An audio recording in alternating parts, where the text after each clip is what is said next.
ഇടുക്കി കൂട്ടാറിൽ ഓട്ടോ ഡ്രൈവറെ സിഐ മർദ്ദിക്കുന്ന ദൃശ്യങ്ങൾ പുറത്ത്. ഓട്ടോ ഡ്രൈവർ മുരളീധരന്റെ കമ്പംമേട്ട് സിഐ ഷമീർ ഖാൻ മർദ്ദിക്കുന്ന ദൃശ്യങ്ങളാണ് പുറത്തു വന്നത്. അടിയേറ്റ മുരളീധരന്റെ പല്ല് പൊട്ടുകയും ചെയ്തു. ന്യൂ ഇയർ ആഘോഷത്തിനിടെയായിരുന്നു പോലീസ് അതിക്രമം. ആശുപത്രി ചിലവ് ഉൾപ്പെടെ വഹിക്കാമെന്ന ഉറപ്പിൽ മുരളീധരൻ പരാതി നൽകാതെയിരിക്കുകയായിരുന്നു.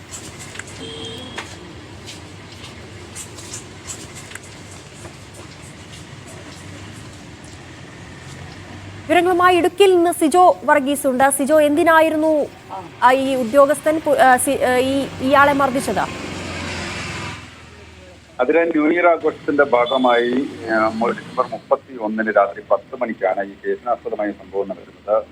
ഈ കൂട്ടാർ സ്വദേശി മുരളീധരൻ സുഹൃത്തുക്കൾക്കൊപ്പം ഈ ഒരു കടയുടെ മുമ്പിൽ നിൽക്കുകയായിരുന്നു. അവിടെ സുഹൃത്തുക്കളെല്ലാം പടക്കം പൊട്ടിച്ച് ന്യൂ ഇയർ ആഘോഷിക്കുകയും ചെയ്യുന്നുണ്ട്. ഇതിനിടയിലാണ് ഈ കമ്പംമേട്ട് പോലീസ് സ്റ്റേഷനിലെ സിഐ ഷമീർ ഖാൻ സംഭവം അവിടെ എത്തുകയും ഇത്തരത്തിൽ അപമര്യാദയായി പെരുമാറി എന്ന ആരോപണം ഉന്നയിക്കുകയും ചെയ്തിരിക്കുന്നത്. തുടർന്ന് ഒരു പ്രകോപനമില്ലാതെ മർദ്ദിക്കുകയായിരുന്നു എന്നാണ് ഈ മുരളീധരൻ പറയുന്നത്. ഓട്ടോറിക്ഷ തൊഴിലാളിയാണ് മുരളീധരൻ.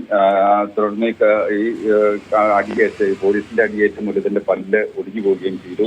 പിന്നീട് നടന്ന ഒരു ചർച്ചയിൽ ആശുപത്രി ചെലവ് വഹിക്കാമെന്ന് ഈ പോലീസ് ഉദ്യോഗസ്ഥർ ഉറപ്പ് നൽകുകയും ചെയ്യുന്നു. അതുകൊണ്ടാണ് പരാതി നൽകാൻ താമസിച്ചതെന്നാണ് മുരളീധരൻ പറയുന്നത്. എന്നാൽ ഈ ചികിത്സാ ചെലവ് നൽകാത്തതിനെ തുടർന്ന് പിന്നീട് പോലീസിൽ പരാതി നൽകിയായിരുന്നു. കട്ടപ്പന ഡിവൈഎസ്പിക്ക് പരാതി നൽകിയെങ്കിലും തുടർ നടപടികളൊന്നും ഉണ്ടായില്ല. പിന്നീടാണ് ജില്ലാ പോലീസ് മേധാവിക്ക് ഇത്തരത്തിൽ പരാതി നൽകുകയും ചെയ്തിരിക്കുന്നത്. എന്തായാലും ഈ പോലീസ് ആഭ്യന്തര വകുപ്പിനെതിരെ ഇടുക്കി നടക്കുന്ന ഇടുക്കി ജില്ലാ സമ്മേളനത്തിൽ ഉൾപ്പെടെ വലിയ രീതിയിലുള്ള വിമർശനം ഉയരുകയും ചെയ്തിരുന്നു. പലയിടങ്ങളിലും ഇത്തരത്തിൽ പോലീസിന്റെ അതിക്രമം ഉണ്ടാവുകയും ചെയ്യുന്നതായി റിപ്പോർട്ടുകൾ വരുന്നതിനിടയിലാണ് ഇപ്പോൾ ഇടുക്കിയിലും ഇത്തരത്തിലൊരു സമാനമായ സംഭവം ഉണ്ടായിരിക്കുന്നത്. എന്തായാലും ഇതുമായി ബന്ധപ്പെട്ട് മറ്റ് നിയമ നടപടികൾ സ്വീകരിക്കാനാണ് തീരുമാനം.